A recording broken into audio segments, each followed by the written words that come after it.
sudah capek sholat, ya Allah saya sudah tidak mau sholat, ya Allah saya sudah tidak bisa sholat, maka lebih baik saya disolatkan. Ingat, Sayyidina Ali itu pernah berpesan, andaikan, bahkan Nabi berpesan sekalipun, andaikan kita tahu dahsyatnya sujud, maka kita tidak akan mengangkat kepala kita. Ingat anak-anakku semua, kita ini masih punya kesempatan untuk bersujud. Tidak sedikit orang yang ada di dalam liang lahat itu berteriak ingin kembali bersujud. Walau tara isil mujrimuna nakisu ru'usihim inda rabbihim rabbana absarna wa sami'na warji'na. Ya Allah, saya sudah melihat, mendengar dan menyaksikan. Farji'na, hidupkan saya kembali, kembalikan saya. Na'mal sholihan, saya ingin melakukan kebaikan. Tapi demi Allah itu tidak akan pernah lagi terjadi. Salat itu di antara semua dimensi kehidupan, itu kuncinya salat. Nabi mengatakan as-salatu miftahu kulli khair. Salat itu adalah kunci segala kebaikan. Misalnya anak-anakku, ini resep ya saya kasih anak-anakku semua. Dan jurusan IPA misalnya, dan jurusan IPA tidak tahu, belum tahu merumuskan rumus dalam ilmu kimia, tidak mampu menghafalkan di luar kepala, misalnya sinkostan, ataukah dalam ilmu biologi anatomi tubuh masih sering terlupakan. Satu amalan yang mestinya anakku lakukan, dirikan sholat hajat. Ya. Dirikan sholat hajat. Ya Allah, bagaimana caranya sholat hajat? Sholat hajat, usalli sunnatal hajat rakaatain lillahi ta'ala. Kalau tidak hafal itu, ya Allah saya berniat melaksanakan sholat hajat 2 rakaat. Saya berniat melaksanakan sholat sunnah hajat 2 rakaat karena Allah. Di sujud terakhirnya mintalah, ya Allah masukkan pengetahuan kimia itu di dalam otak saya, masukkan pengetahuan biologi itu dalam otak saya, masukkan pengetahuan matematika itu dalam otak saya, supaya saya bisa menjadi orang yang bermanfaat. Lagi-lagi adalah tentang sholat. Lagi-lagi tentang sholat. Bahkan diajarkan, ya, kalau dalam ilmu tasawuf pemahamannya, misalnya Syekh Mutawalli, atau yang paling modern misalnya yang kontemporer itu misalnya Syekh Yusuf Qaradawi, itu mengamalkan misalnya dengan membaca satu buku, ya, apakah dia bahasa Inggris, matematika, biologi, fisika, kimia. Karena kalau dulu ketika saya mondok, saya pernah belajar fisika dengan kimia, pernah belajar bahasa Inggris. Memang kalau dibilang susah, ya memang susah. Tapi ada satu amalannya. Coba lihat buku yang kita pelajari, siapa yang menulisnya. Buku yang kita pelajari, siapa yang menyusunnya. Kalau misalnya kita sudah tahu namanya, apa yang kita lakukan? Bacakan suratul Fatihah, pahalanya ditujukan kepada penulisnya, kepada penyusunnya, dengan niat memiliki sebagian keberkahan ilmunya. Kalau sudah dilakukan itu masih belum masuk pembelajaran itu anakku sekalian, maka apa lagi yang dilakukan? Doakan guru yang mengajarkan. Siapa yang ngajar di fisika, siapa yang ngajar di kimia, siapa yang ngajar di biologi, doakan. Siapa yang ngajar di matematika, doakan. Kalau sudah kalian doakan, bacakan suratul Fatihah. Perlu dipaham ya, suratul Fatihah itu bukan untuk orang mati. Saya ulangi, sangat kecil pemahaman kita bahwa yang dibacakan suratul Fatihah hanya orang yang mati. Itu sangat pendek sekali pengetahuan kita seperti itu. Suratul Fatihah itu untuk semua orang, untuk semua manusia, baik yang mati maupun yang masih hidup. Kalau sudah kita bacakan suratul Fatihah, kebaikannya untuk guru kita yang mengajar, belum juga masuk, tanya langsung, jangan malu bertanya, jangan malu bertanya. Misalnya, tanyalah guru yang mengajar matematika, agresif dengan lancar matematika. Pasti ada yang diajarkan oleh guru. Oh, resepnya nak begini. Contoh ini ya, contoh. Apa resepnya sehingga bisa pandai matematika? Paling cuma kedua kebanyakan makan rumus. Ya, sambil bercanda pasti biasa bilang begitu kan. Saya punya satu teman bertanya ke guru matematika, "Bu, supaya macet imam matematika, apa syaratnya supaya kita pintar matematika?" Terus guru matematika saya itu menjawab, "Gampang, perbanyak makan rumus." Mete ini yang gue tahu maka dari sini nanti boleh cuma apa arti. Apa artinya akar? Jangan konotasinya negatif. Akar itu artinya mampu merampung segala pertanyaan. Mulai dari batang, daun, ranting, buah, akar lah yang menanggungnya. Jadi jangan konotasikan akar itu seperti wajahnya gurunya, bukan. Maksud saya kekuatannya, kemampuannya. Ingat anak-anakku semua, guru kita itu juga dulunya adalah seorang siswa dan siswi. Kenapa mereka bisa berhasil di antara sekian banyak orang? Itu pasti ada satu kebiasaannya atau ada satu kesempatan yang dipergunakannya berbeda dengan orang lain. Kalau kita mau kembalikan ke agama, maka modal utamanya itu adalah sholat. Pertama, Allah mengatakan, "Fazkuruni azkurukum washkuruni wa la takfurun. Ya ayyuhalladzina amanu ista'inu bis-sabri was-shalah." Modal utama kita sholat itu adalah supaya kita bersabar.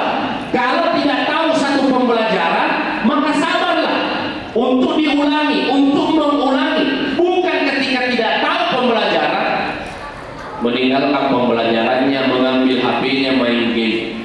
Karena banyak itu sebagian anak milenial hari ini, kalau persoalan game pasti selalu terupdate. Tapi kalau persoalan pembelajaran, ya, kalau dikatakan, "Bung, apakah main game itu salah?" Saya berani mengatakan main game itu tidak salah. Yang salah itu apabila selalu. Kenapa? Saya punya satu teman kelas. Ya, ini inspirasi buat anak-anakku. Dulu ketika saya masih mondok, yang ada itu PS1 namanya. Ada yang namanya itu PS1. Dan kita dikasih waktu satu kali satu minggu itu antara jam 8 pagi hari Jumat sampai jam 10 boleh keluar main PlayStation, boleh. Satu kali satu minggu. Ada teman saya pintar berbahasa Inggris karena dia memainkan game survival. Jadi begitu dia keluar, dia catat semua. Kembali dia cari apa artinya ini, apa artinya ini, apa artinya. Akhirnya dia mahir berbahasa Inggris. Hari ini, sekarang dia itu ada di Thailand, dikontrak, dikasih beasiswa S2, S3. Kemudian setelah selesai S3, dia dikontrak kerja di sana sampai hari ini. Kenapa? Karena dia jadikan kebiasaannya itu sebagai acuan untuk berpacu dalam belajar. Ya awan na saya sama kumpul kumangking ni kumandan bi la ilaha illallah atau kumpulna. Semua binatang-binatang yang haram keluar dari mulutnya. Betul atau tidak? Mulai dari yang namanya babi, anjing, setan, keluar semua dari mulutnya. Ada tidak di sini begitu? Ada? Mana orangnya? Mana?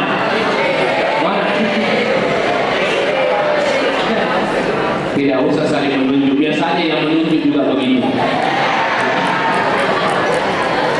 Saya kasih satu resep supaya itu hilang. Coba kalau marah dan jengkel ganti dengan tidak usah juga jasa, udah baik juga. Mau diganti astagfirullah memang bisa, seketika tidak. Coba ganti yang keluar dari mulutnya selama ini binatang yang haram. Coba ganti dengan binatang yang halal.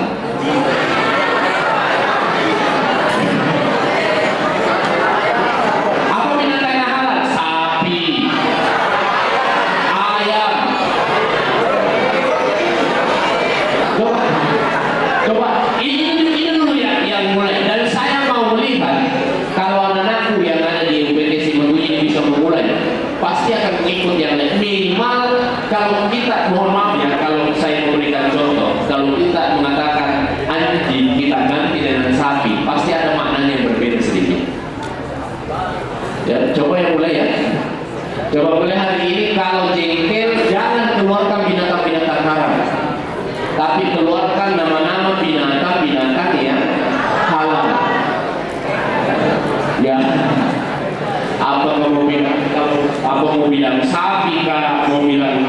kah, kambing kah, ayam, dapetin ya apa? Dapetin yang katakan anjing, setan, babi, la ilaha illallah. Coba ganti. Insya Allah kalau setelah itu diganti nanti betul-betul bisa dimasuk. Astagfirullah. Kenapa? Karena kita sudah membiasakan. Maka tantangan utama anakku sebenarnya, sholat itu kata Allah, aqimis sholat, inna sholata tanha 'anil fahsya'i wal munkar. Sholat itu mencegah dari perbuatan keji dan munkar. Termasuk salah satu contohnya perbuatan yang munkar adalah apabila marah mulutnya menjadi kebun binatang. Ini yang harus dihindari. Mau tidak mau, suka tidak suka. Tapi saya juga tidak terlalu menyalahkan anak-anakku. Kenapa? Karena memang media hari ini yang bernama YouTube itu sudah tidak lagi memfilter kalimat-kalimat seperti itu. Kalau kita membuka YouTube, apalagi yang digandrungi, apalagi yang mungkin viral-viral itu, kadang-kadang konotasi perkataan yang negatif itu meskipun mereka anggap sebagai sebuah candaan, tapi berbahaya bagi anak-anakku semua. Maka pandai dengan cara apa? Kembali kepada sholat. Yang kedua anak-anakku sekalian, sholat itu adalah amanah yang diterima langsung Nabi dari Allah Subhanahu wa Ta'ala. Ketika Rasulullah SAW naik ke Sidratil Muntaha menerima sholat, itu adalah perintah satu-satunya yang diterima Nabi. Bukan Allah yang mengirimkan, tapi Allah mendatangkan Rasulullah SAW. Kenapa Rasulullah SAW sampai dipilih menjadi Nabi? Sabarnya Nabi belakangan, ikhlasnya Nabi belakangan. Apa yang paling pertama dikenal dari sifatnya Nabi? Bukan sabarnya, karena ketika Abu Thalib ingin pergi berdagang ke negeri Syam, Nabi itu menangis terus. Sejak dia tahu Abu Thalib pamannya mau pergi berdagang, Nabi menangis terus sampai Abu Thalib mengatakan kepada istrinya, saya tidak pernah mendengarkan Muhammad ngomong seperti ini. Menangis terus, malam menangis sampai dikatakan dia itu demam gara-gara menangis. Kenapa dia menangis? Dia mau ikut dengan pamannya. Berarti di situ kesabarannya Nabi masih ada batasnya. Tapi apa yang paling pertama dikenal sifatnya Rasulullah SAW? Tiada lain dan tiada bukan adalah kejujurannya. Kejujurannya. Saya lihat dulu anak-anakku semua, baik siswa maupun siswi, biasa tidak bohong kepada orang tuanya. Biasa, jujurnya jujur. Ya, karena biasa juga ada orang itu ditanya, dia tutupi kebohongannya dengan kebohongan baru. Saya ulangi, biasa tidak bohong kepada orang tuanya. Biasa tidak bohong kepada bapak ibu gurunya. Pak Baletor sih. Jangan biasakan. Saya tanya dulu, bohong itu baik atau buruk? Bohong itu dosa atau tidak? Kalau sudah tahu dosa masih dilakukan, orang pintar atau orang bodoh? Nah, saya lagi, bohong itu dosa. Kalau sudah tahu dosa masih dilakukan, pintar atau bodoh? Siapa yang bodoh? Jangan biasakan itu. Ingat, Nabi SAW dikenal pertama sifatnya adalah gelar Al-Amin, orang yang dapat dipercaya. Artinya apa? Nabi itu kata Allah, wa ma yantiqu 'anil hawa in huwa illa wahyu yuha. Tidak berkata-kata Muhammad, tidak berperilaku dan membenarkan sesuatu kecuali apa yang telah diwahyukan. Maka syarat pertamanya anakku, setelah kita mampu menahan emosi dengan sabar, yang paling utama itu jujur. Coba kalau kita melihat falsafah Bugis, Maradeka Kawajobe, Netampu Movi Maradeka, Rijajiani Nasabah Amaradekanya, Tanai Mihata, Tomak Kitane Maradeka Manen, ada asama turusan tanah buang. Dalam singkatannya di setiap pintu gerbang kita masuki ada nana Apa itu adatna? Bicara asal urusanna, apa intinya di situ adalah kejujuran. Kalau kita bergeser ke shopping, apa katanya pepatah Bugis, pepatahnya orang shopping? Pada tanya di adat natu nan limpo bunga putih bunga salin orang. Adat natu nan limpo bunga putih itu berarti kejujuran dan kebaikan yang kita tahu. Kalau kita pindah ke mana apa katakan? Nah iya adat bicara malampu. So, patuju pak kongentongan pak batang masa di DC Malembang. Nah iya pak batangi ada karena atau madodong ni nama lempu tak bunturan atau mawatangi nama ceko ia to na sampo na wanue pole rito mako bawang. Kembali lagi tentang kejujuran bicara malampu. Bahkan dalam satu falsafah Bugis dan anak semua dikatakan nah iya to malampu Mondrioro na patiron, mondritante na paragaraga, mondri na pampir, mondri na pabebeli, mondriasa na patanti, mondriawa na parupu. Itu makna kejujuran. Artinya orang yang jujur itu pun dimanapun dia berada pasti bermanfaat, dimanapun dia berada pasti memiliki nilai di mata manusia. Sehingga sering saya katakan begini ke anak mahasiswa, saya lebih memilih anak yang sederhana pengetahuannya tapi jujur berperilaku daripada anak yang pintar tetapi pembohong. Lebih kita ngomong na enya malampu daripada tawacay na papalian. Bisa dipahami ya? Anak-anakku semua di sini ada yang tidak paham bahasa Bugis? Paham ya? Saking pentingnya itu yang namanya kejujuran. Karena kalau kuliah muka-mukanya anak-anakku ini, terutama yang laki-laki, mulai itu mulai kadang bisa berbohong. Apa bahasa kerennya sekarang? Modus. Laki-laki yang umur berapa umurnya sekarang? 15 ya? 18. Laki-laki yang sudah umur 18 sampai 20 tahun itu pintar-pintar di modus. Apalagi kalau modus kepada lawan jenis. Modus itu apa artinya? Modal dusta. Ya, jadi kalau ada anak-anak di belakang, kalau ada laki-laki yang mengatakan begini, tanya umurnya berapa umur Pak? 18 tahun, 19 tahun, 90% itu modus. Terus bagaimana laki-laki yang baik? Jujur. Apa kejujurannya Nabi? Nabi itu tidak pernah berkata dusta. Nabi tidak pernah berperilaku dusta. Bahkan Nabi tidak pernah menjelekkan orang lain. Ada orang yang tidak melakukan kejahatan, ada orang yang tidak melakukan keburukan, tapi dia mampu memfitnah orang lain. Ini yang paling bahaya. Ada juga orang itu kerjaannya cuma mencari kesalahan orang. Kalau tahu kesalahannya orang, nggak coba pun rajin. Ada yang kelilingnya cerita. Yang lebih parah anak-anakku semua, ini paling bahaya. Sebelum saya sempat bicarakan, saya mau sampaikan dulu bahwa ada dua orang tua kita itu anakku sekalian. Orang tua di rumah dengan orang tua di sekolah UPT 57. Di rumah itu orang tua biologis, di sekolah ini adalah orang tua akademis.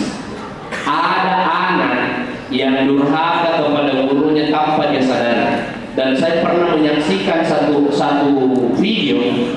Apa yang dia lakukan? Dia menirukan gayanya gurunya untuk jadi candaan. Ya, daripada guru nama Pak Guru. Terlambat guru nak tahu 5 menit. Kali nak kapi dalam kelas ni. Bahkan jaki wajibna, bahkan jaki salibina. Pada sisa batin guru nama Pak Guru. Tapi tujuannya mengejek. Nah, biasa tidak niatnya seperti itu. Biasa atau tidak? Jujur, biasa atau tidak? Ada di sini pelakunya. Mana orangnya? Ya. Artinya apa denganku sekalian? Hindari hal seperti itu. Hindari. Jadi sholat itu membuat kita sabar, membuat kita jujur. Apa lagi? Ada tidak di sini anakku yang bercita-cita jadi seorang dokter? Ada. Ada yang bercita bercita-cita jadi seorang TNI ada, yang bercita-cita jadi seorang polisi ada, yang bercita-cita sebagai seorang guru ada, yang bercita-cita sebagai anggota dewan ada, yang bercita-cita sebagai seorang suami yang baik ada. Modus semuanya. Modus.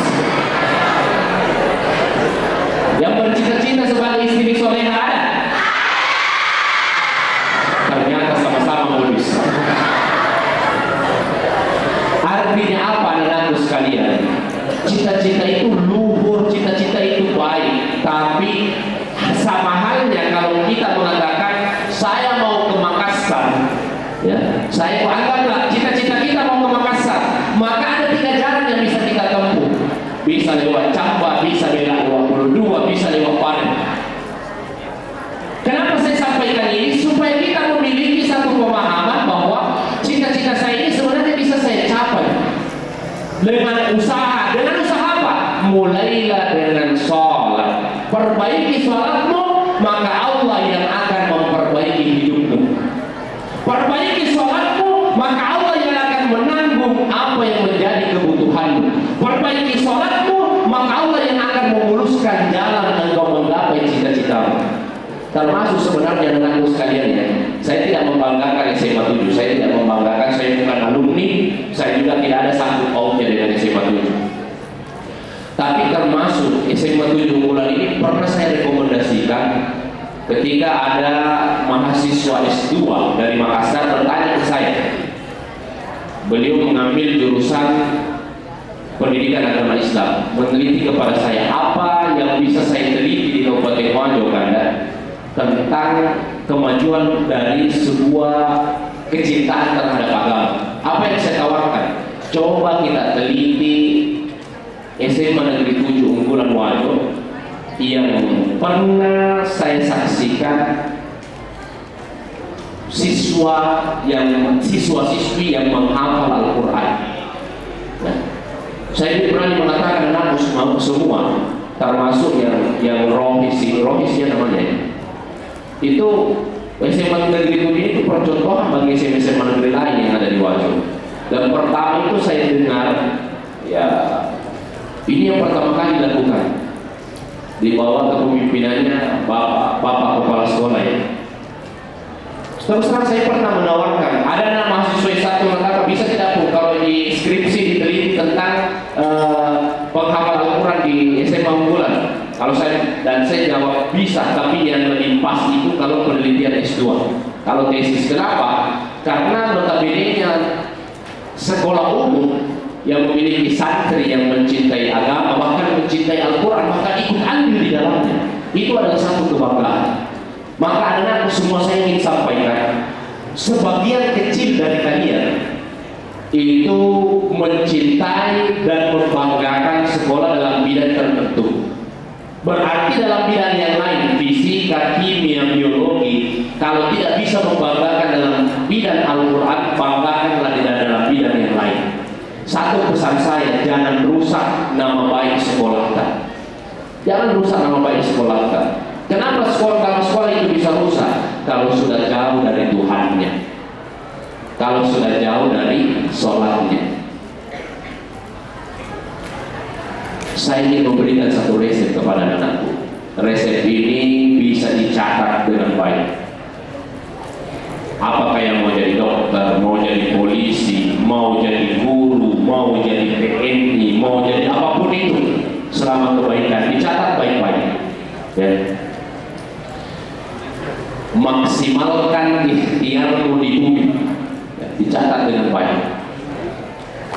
Yang mau jadi polisi, mau jadi tentara, mau jadi dokter, mau jadi anggota dewan, mau jadi pengusaha, mau jadi guru, mau jadi entrepreneur, mau jadi ilmuwan, mau jadi fisikawan. Maksimalkan ikhtiarmu di bumi, biarkan doa-doamu yang bertarung di langit. Dicatat dengan baik, kalau perlu jadikan status. Apa maknanya maksimalkan ikhtiarmu di bumi? Coba lihat di depan anak-anakku semua. Anak-anakku siswi di depan, ini ada ibu-ibu guru tak? Ketahuilah mereka itu adalah orang tua akademis kita semua. Apa yang dimaksud orang tua? Ridallahi fi ridal walidain wa sukhtillahi fi sukhtil walidain. Ridanya Allah tergantung dari ridha kedua orang tua, dan murkanya Allah itu tergantung dari murka kedua orang tua. Dalam hal pribadi kita, kalau dalam hal pengetahuan, orang tua kita adalah bapak ibu guru, itulah orang tua akademis kita. Kalau kalian mengecewakan mereka, maka yakin dan percaya ilmu yang kalian terima hari ini mungkin paham, tapi besoknya itu akan lupa. Kalaupun besoknya tidak lupa, maka tidak bisa digunakan. Kenapa? Karena tidak berkah. Oh, hafal sekali tentang tentang geografi, hafal sekali tentang matematika, tapi ternyata tempatnya bekerja tidak membutuhkan itu, padahal dia hafal sekali. Itu artinya tidak berkah. Kenapa? Mungkin saja ketika kita belajar dulu, kita durhaka kepada bapak ibu guru kita. Apa resepnya anakku sekalian? Saya mau berbagi ya, termasuk saya pribadi. Ketika saya masuk pondok sampai hari ini ya, anak baru catat sampai hari ini, kalau saya ketemu dengan guru dan saya kembali dari kampung atau dalam satu hal saya kembali dari satu perjalanan yang jauh, pasti ada hadiah yang saya berikan ke guru saya. Bukan nilainya, tapi bentuk cinta kita kepada orang tua. Termasuk anak-anakku ya, termasuk anak-anakku semua. Saya tanya, pernah tidak menyiapkan waktu 10 menit saja berbicara dengan kedua orang tuanya? Pernah tidak? Berbicara bukan persoalan minta uang, bukan persoalan apa, pokoknya hanya sekedar tok minta petua, hanya sekedar datang ke ibunya salaman, kemudian bercanda dengan ibunya, setelah itu minta baik-baik. Ibu, saya bercita-cita jadi seorang dokter, doakan saya.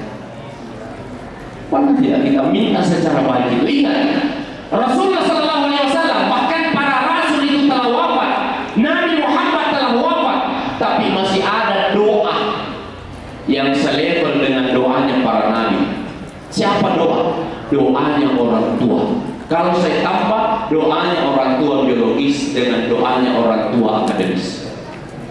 Pernah tidak anak muda tanya dulu tadi, Pung ilo doalan ka meno ka manca di anggota dewan. Jadi doakan Kak Pung meno ka manca di wakil rakyat yang tidak korupsi misalnya. Coba, pernah tidak kita lakukan? Itu adalah bagian daripada memaksimalkan ikhtiar di bumi. Itu bagian daripada usaha kita, karena itu yang bisa kita lakukan. Menentukan antara A dengan Z itu tidak bisa kita pastikan, tapi mengusahakan itu bisa.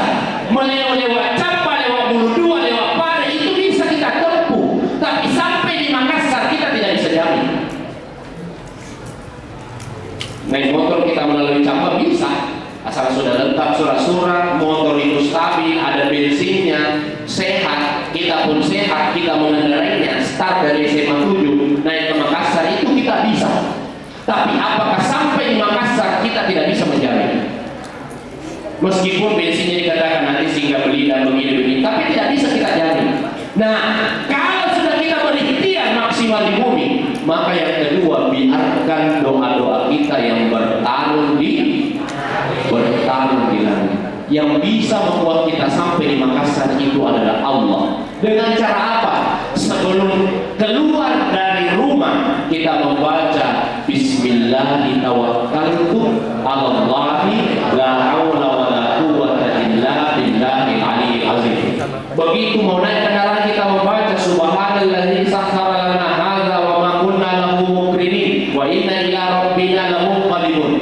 Bismillahi majariha wa mursaha dan seterusnya. Itu bagian daripada doa yang bertarung di langit yang bisa menyelamatkan kita. Dan yang paling penting, khairul doa yang terbaik itu adalah sholat. As-sholatu lughatan, dalam kaidah itu as-sholatu lughatan doa. Secara bahasa, sholat itu adalah doa. Berdiri kita mengucapkan, coba Bismillahirrahmanirrahim. Apalagi Suratul Fatihah. Alhamdulillahirabbil. Kita memuji Allah Maha Suci, apa? Segala puji bagi Allah Tuhan semesta alam. Ar-Rahmani, Maha Pengasih lagi Maha Penyayang. Malik Yaumiddin, pemilik hari pembalasan. Iyyaka na'budu, hanya kepadamu lah kami menyembah. Wa iyyaka nasta'in, dan kepadamu lah kami meminta pertolongan. Doa yang sangat luar biasa, dan itu wajib dan menjadi rukunnya salat. Siapa yang salat sengaja tidak membaca suratul Fatihah dalam setiap rakaatnya, maka salatnya itu tidak sah. Wajib dan masuk rukun salat adalah membaca suratul Fatihah. Artinya apa, Bapak Ibu sekalian dimuliakan oleh Allah Subhanahu wa taala? Dan anak-anakku semua, salat itu adalah tempat terbaik untuk mengantarkan doa-doa yang terkirim ke langit. Apalagi ini bulan Mi'raj, ya. Apalagi ini sudah mau masuk bulan Sya'ban, apalagi nanti Ramadan. Biasakan anak-anakku semua, biasakan ikhtiarnya itu. Coba nanti pada saat kembali ke rumah, ketemu dengan bapaknya, cium tangannya, ketemu dengan ibunya, cium tangannya, minta kepada mereka, doakan Kak, Pak, doakan saya bercita-cita menjadi seorang ustaz, saya bercita-cita menjadi seorang penghafal Al-Quran, saya bercita-cita menjadi seorang guru fisika, biologi, kimia, bahasa Inggris, geografi, sosiologi, ekonomi. Saya pokoknya minta, doakan saya menjadi seorang dokter, doakan saya menjadi seorang polisi, doakan saya menjadi seorang TNI. Semuanya itu baik, yang penting sejalan dengan agama. Sampaikan kepada bapak, sampaikan kepada ibu, sampaikan kepada guru. Karena doa seorang guru kepada muridnya itu sama seperti doa orang tua kepada anaknya. Karena sekali lagi, kita ini mungkin lahir dari rahim ibu yang berbeda, tetapi kalian semua lahir dari rahim akademis yang sama. Apa itu akademisnya? SMA, UPT, SMA Negeri 7. Itulah rahim akademis, dan kalian semua lahir dari sana. Insya Allah nantinya yang kelas 3 atau yang kelas 9, kelas 10 akan naik kelas 11, kelas 11 akan naik kelas 12, kelas 12 nanti akan keluar. Termasuk saya pernah menghadapi ada satu lomba yang saya diminta jadi dewan jurinya, tapi saya waktu itu tidak sempat. Yang juara 1 di situ adalah siswi SMA Negeri 7. Padahal itu lomba agama. Artinya apa, anak-anakku sekalian? Kalau bisa memegang kedua hal ini, maksimalkan ikhtiarmu di bumi, biarkan doa-doamu yang bertahan di langit melalui sholatmu, maka yakin dan percaya. Kata Allah di akhir surah Yasin, "Idza arada syai'an ay yaqula lahu kun." Ketika Allah menginginkan sesuatu, ketika Dia mengatakan jadi, maka jadilah. Meskipun seluruh manusia itu benci, tapi ketika Allah yang membolak-balikkan hati mereka menjadi cinta, maka mereka akan cinta kepada kita. Maka yang pertama dikejar adalah hablum minallah. Perbaiki hubungan kita kepada Allah, setelah itu perbaiki hubungan kita kepada manusia. Karena tidak cukup hanya satu sisi. Ada orang yang rajin sholat, tetapi baku benci dengan teman kelasnya, baku benci dengan teman lain kelasnya, baku benci dengan seangkatannya, baku benci dengan teman sekolahnya, tidak suka dengan adik tingkatnya, tidak suka dengan seniornya. Berarti tidak betul itu. Ada juga siswa-siswi baku cocok teman kelas, baku cocok litingnya, baku cocok angkatannya, baku cocok dengan juniornya, baku cocok dengan kakak tingkatnya, tapi tidak sholat. Ini juga tidak cocok. Yang cocok itu sudah bagus sholatnya, bagus dengan teman sekelasnya, bagus baik hubungannya dengan teman kelas, baik hubungannya dengan guru, baik hubungannya dengan junior, baik hubungannya dengan kakak senior. Tampan lagi, cantik Tony, ini yang luar biasa. Daripada alenatona pasasan, alenatona pada sisi benci, alenatona pada rimebu masalah, alenatona makutu masam. sepadan. Ada yang tona tuli variari ko guruna, ada yang tona majata pana. Besi, Cina sedikit kenapa yang menir ko sa lupa. Ya, tapi tidak ada di sini, tidak ada. Semua anakku yang saya lihat, insya Allah setiap harinya lakukanlah kebaikan, lakukan kebaikan. Mulailah dari apa? Mulailah dari sholatmu. Karena orang yang baik sholatnya pasti baik yang lainnya. Yakin dan percaya. Kalau kemudian mengatakan, mulut saya belum bisa saya jaga, masih suka keluar binatang-binatang Arab, tetaplah sholat. Nanti sholatmu yang akan berubah mulutmu menjadi mulut yang baik. Hati saya masih sering dengki, hati saya masih sering iri, sholatlah. Nanti berkah sholatmu yang berubah hatimu menjadi tidak dengki, menjadi tidak iri. Saya masih suka kurang ajar ke orang tua, saya masih suka kurang ajar kepada guru, saya kadang-kadang memperbaikan teman. Sholatlah. Nanti sholatmu yang memperbaiki akhlakmu kepada orang tuamu, sholatmu yang memperbaiki akhlakmu kepada guru, sholatmu yang memperbaiki akhlakmu kepada teman-teman sejawat.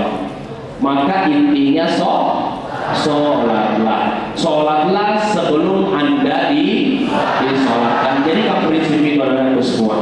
Baik-baiknya datang dari Allah Subhanahu wa Ta'ala, tidak baiknya datang dari pribadi yang berbicara.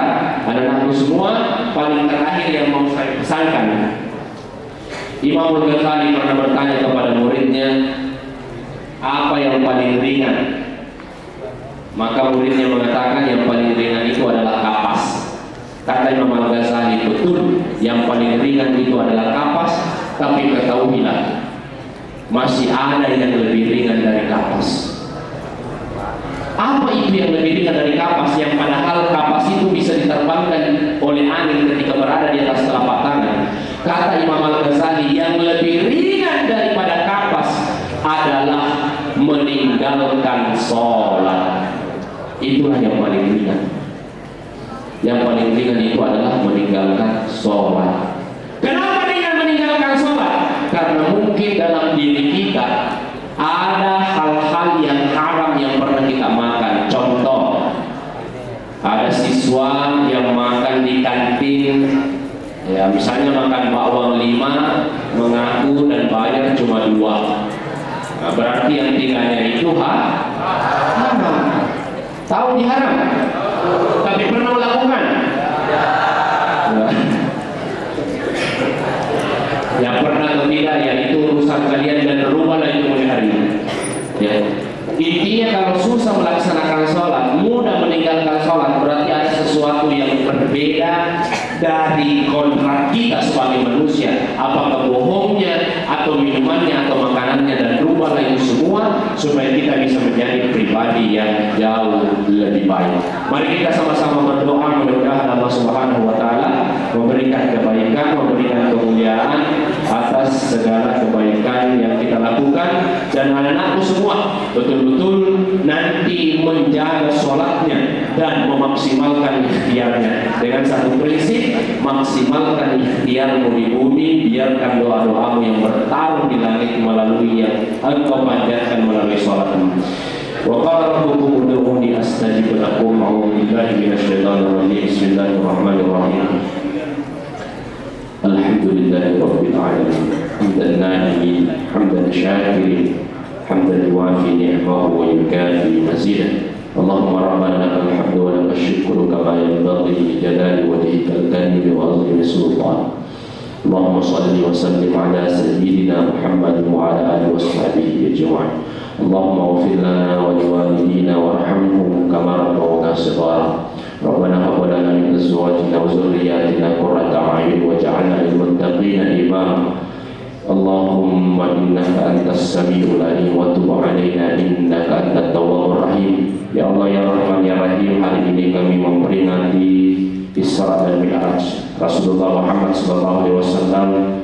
Dalam hal ini keluarga besar UPT SMA Negeri 7 Unggulan Kabupaten Wajo, jadikanlah seluruh stakeholder mulai dari ibu pengawas sampai kepala mantan sekolah sampai kemudian guru, pembina dan seluruh stakeholder siswa dan siswi menjadi pribadi yang lebih cinta dengan sholatnya, sehingga kedepannya kami akan mengatakan kepada pekerjaan kami bahwa kami ingin sholat, bukan mengatakan kepada sholat kami bahwa kami masih bekerja. Ya Allah ya Rahman ya Rahim, jadikanlah kami pribadi yang mendahulukan ibadah kepadamu dibanding urusan-urusan dunia. Kalaupun ada kesibukan dunia kami sampai sholat kami terlambat, jadikan kesibukan itu adalah kepentingan untuk orang banyak, bukan kepentingan pribadi kami. Ya Allah ya Rahman ya Rahim, jadikanlah kami semua cinta akan sholat, mendahulukan sholat, supaya di hari kemudian bisa menjadi saksi, bisa menjadi asbab untuk memasukkan kami ke dalam syurga-Mu.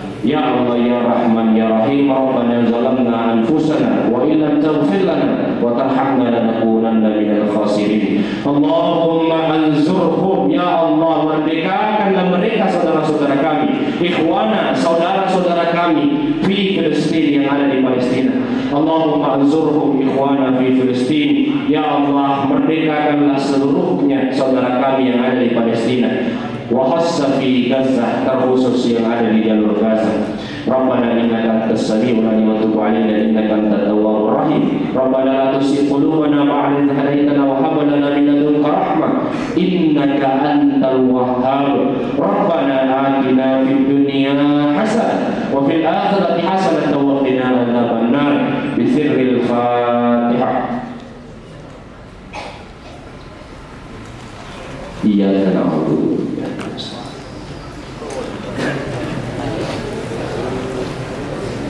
Wassalamualaikum